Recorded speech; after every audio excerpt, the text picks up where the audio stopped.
Welcome to Roll for Insight, the D&D podcast where we dive into the game, the lore, and the internet's favorite arguments. Grab your dice and your character sheet, and let's roll for insight. Hello, welcome to Roll for Insight. In this episode, we're going to be talking about the origin criminal from the 2024 D&D Player's Handbook. Now, the artwork that's shown to represent the criminal origin looks a little bit lair-esque. It's dark, the rain is coming down. We can see a table surrounded and covered by gear and equipment. There's a map that's hanging on the wall, and we have some pictures of targets. Some of them are crossed off. So, the origins in 2024 are a really important part of character creation because they define and impact quite a few different areas. They can impact your ability score increases, your starting proficiencies, your starting equipment, and most importantly for some players, your origin feat. So in this episode, we'll cover the description from the Player's Handbook. We'll talk about the areas that the criminal origin will impact and the linked origin feat. We'll discuss some benefits and limitations of the criminal, and there's always opinions from the internet to discuss, and then we'll end on some fun fact information. Okay, first topic, the description from the handbook. You eked out a living in dark alleyways, cutting purses or burgling shops. Perhaps you were part of a small gang of like-minded wrongdoers who looked out for each other. Or maybe you were a lone wolf, fending for yourself against the local thieves guild and more fearsome lawbreakers. So the criminal represents a character with some experience in things like stealth, deception, any sort of illicit activity, and then people operating outside the law. Now, although it's called criminal, that's really subjective because this could mean your character has some sort of roots tied to things like thievery, smuggling operations, spying, and everyone spies from the lowest criminal organizations to the most powerful monarchs. You gotta know what's going on. And they could have ties to things like assassin rings, or even just somebody who grew up surviving on the streets and knows how to handle themselves. So it's a very flexible background, and it is not just for the evil characters, so don't let that impact your build.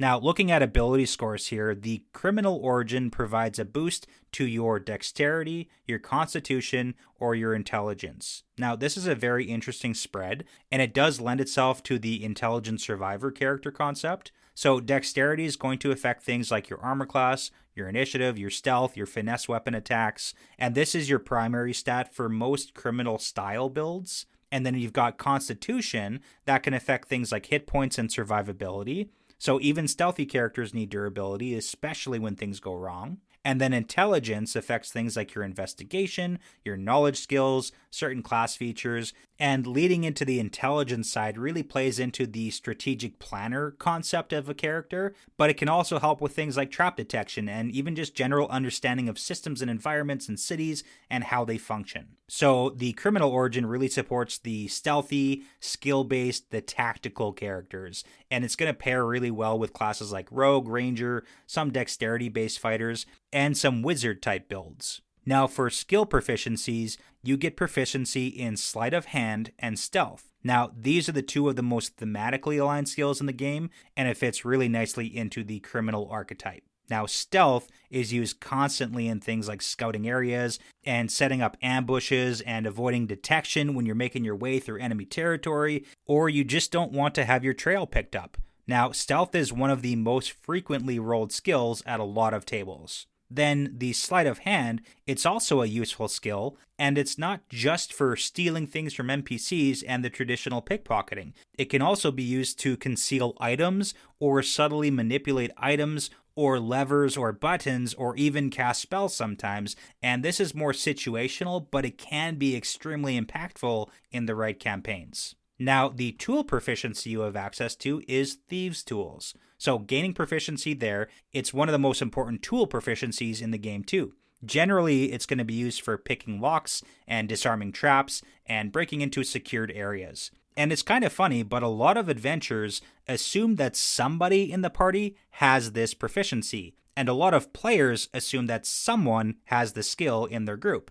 And I know it's happened when everyone shows up for a new campaign and you get to the first locked door and you ask, okay, who's got the lockpicks? And then everybody stares around the table because, well, I thought you would have had that. And then if nobody does, then the doors stay locked, the traps go off, and then you have to get real creative until you can come up with a solution. So even outside the designated rogue, this does have incredible value, because what happens if the party gets separated? Now, going over to the starting equipment for the Criminal Origin, you've got two options. Option 1, you can take the full kit, so you get 2 daggers, thieves' tools, a crowbar, 2 pouches, traveler's clothes, and 16 gold pieces. This is just a basic ready-to-go setup here. The daggers might be your backup weapons or a good thrown weapon. The crowbar can help with things like forced entry, and it also does depend on the DM and the campaign. Not everyone tracks this kind of stuff. The pouches are great for carrying small items or loot, and again, not every table tracks it. But then option 2, you just take 50 gold pieces and you can buy what you want. So this does give you flexibility. You can buy exactly what your specific build needs, and you can optimize your starting gear. Now the question is, which should you choose, the kit or the gold? Well, take the kit if you want the preset useful tools, or you won't really be tracking this stuff. It's not a bad list of items by any means for the immediate utility of everything.